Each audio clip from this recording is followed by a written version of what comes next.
Hello tout le monde, aujourd'hui je vous retrouve dans une nouvelle vidéo pour parler du bypass, de l'alimentation, de comment ça s'appelle, la stabilisation, les craquages qu'on peut avoir et tout ça.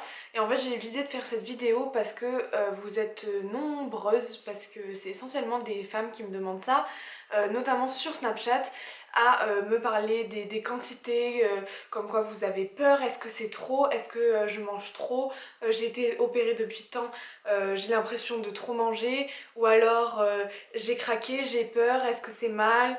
Donc voilà, du coup je me suis dit que ça serait intéressant de faire cette vidéo pour en parler un petit peu et que ça pourrait certainement vous aider. Alors je vous parle de ça bien sûr, j'ai pas la science infuse, je suis pas du tout parfaite, je fais des erreurs comme tout le monde, j'apprends un peu sur le tas, mais quand même, ça va bientôt faire 1 an que je suis opérée, donc je pense que j'ai quand même des conseils qui pourraient vous être utiles. Et donc le premier, ça concerne les quantités. Alors je sais qu'il y a plein de gens qui, après un bypass ou une sleeve ou peu importe l'opération, pèsent tout le temps leur repas.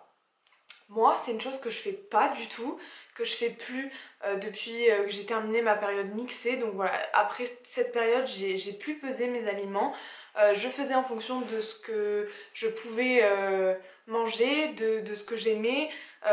Voilà, j'essayais vraiment d'écouter mon corps pardon, et de pas faire en fonction de la balance parce que du coup, le jour où vous n'avez pas votre balance, vous pouvez avoir peur, vous pouvez vous dire tiens j'ai trop mangé, c'est trop, combien on va me servir dans mon assiette, tout ça.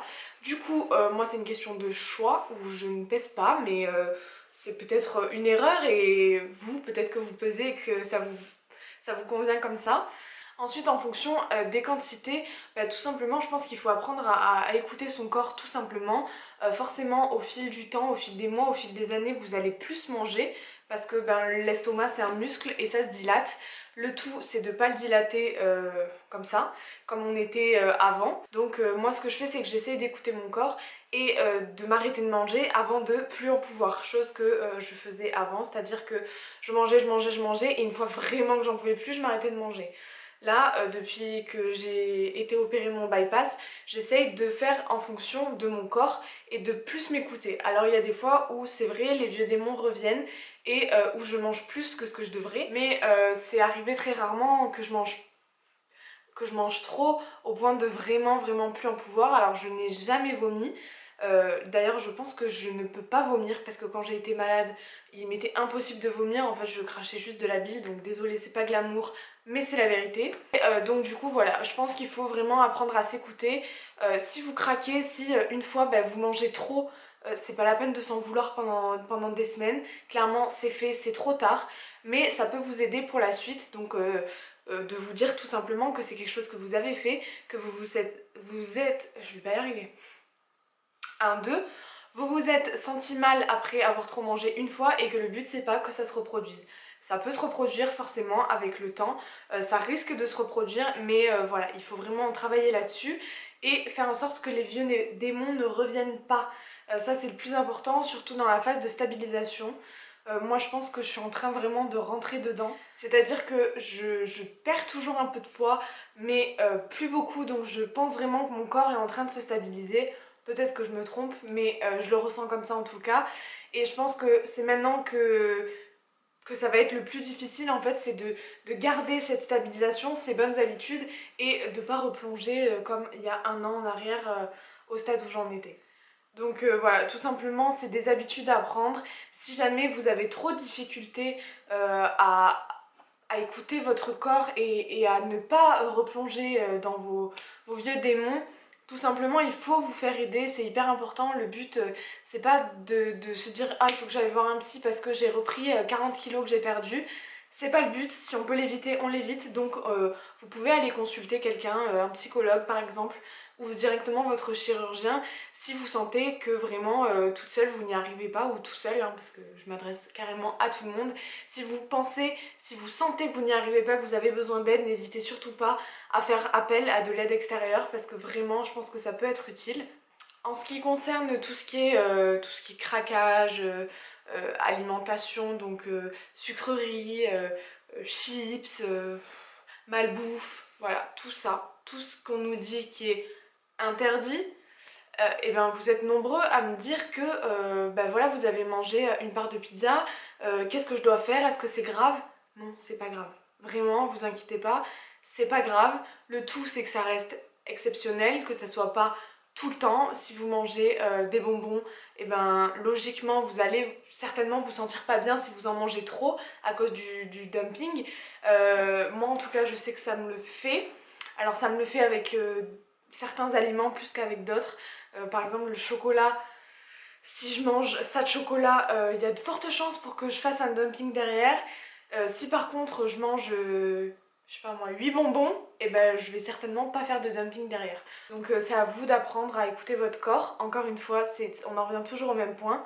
Et puis voilà, du coup si vous craquez, si vous mangez quelque chose que vous n'êtes pas censé manger, et je dis bien censé parce que on n'est pas puni, on ne doit pas être puni toute notre vie parce qu'on a été obèse, parce que on est en phase de perte de poids ou qu'on a été en perte de poids.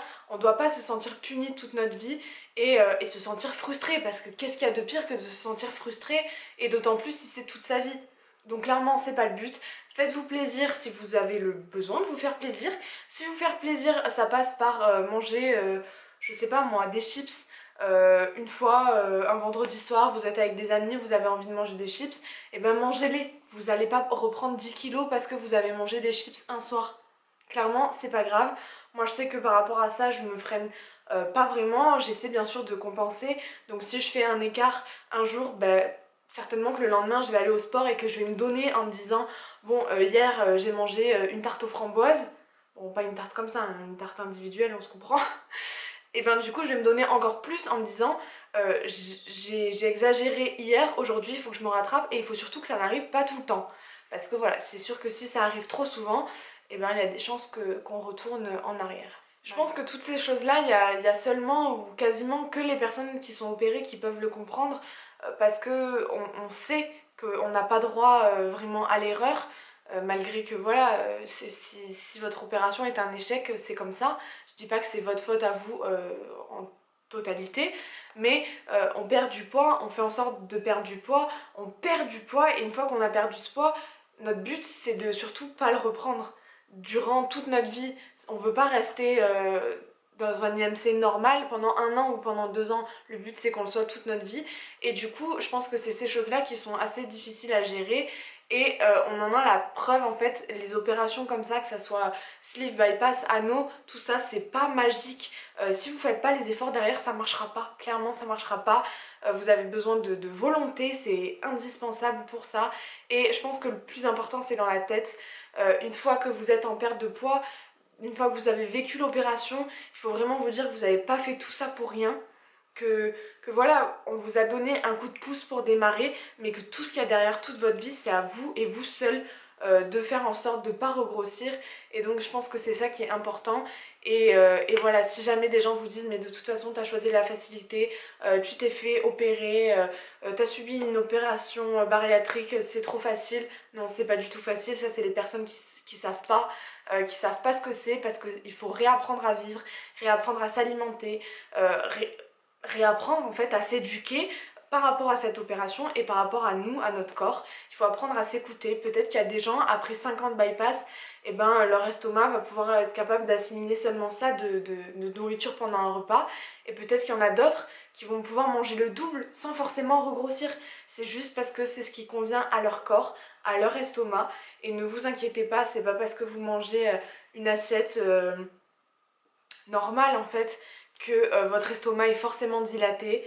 Ça c'est une certitude, avec le temps l'estomac se dilate, mais il faut faire en sorte de ne pas le dilater, de ne pas trop pousser, tout simplement. En fait il ne faut pas aller dans l'excès. Voilà, je pense que c'est la base de la vie. On peut faire plein de choses, on peut essayer plein de choses. Le but c'est de ne pas aller dans l'excès, de ne pas en faire trop. Et donc voilà, je pense que c'était quand même important de vous faire cette vidéo, donc c'est assez rapide, je parle assez vite, j'ai pas du tout préparé cette vidéo, mais je vous parle moi en connaissance de cause, de ce que je peux vivre depuis presque 1 an, de ce que vous me dites aussi, ce que vous pouvez me demander un peu tous les jours. Est-ce que tu penses que ça c'est trop si je mange ça? Moi je peux pas vraiment savoir à votre place en fait, c'est vous. Si ça passe, c'est que ça va. Mais si vous devez trop tirer sur l'estomac, si vous sentez que ça force trop, c'est que c'est simplement une quantité trop importante pour vous et qu'il faut s'adapter.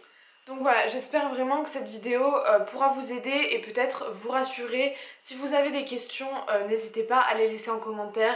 Je fais pas du tout cette vidéo pour que vous arrêtiez de me poser des questions sur Snapchat notamment.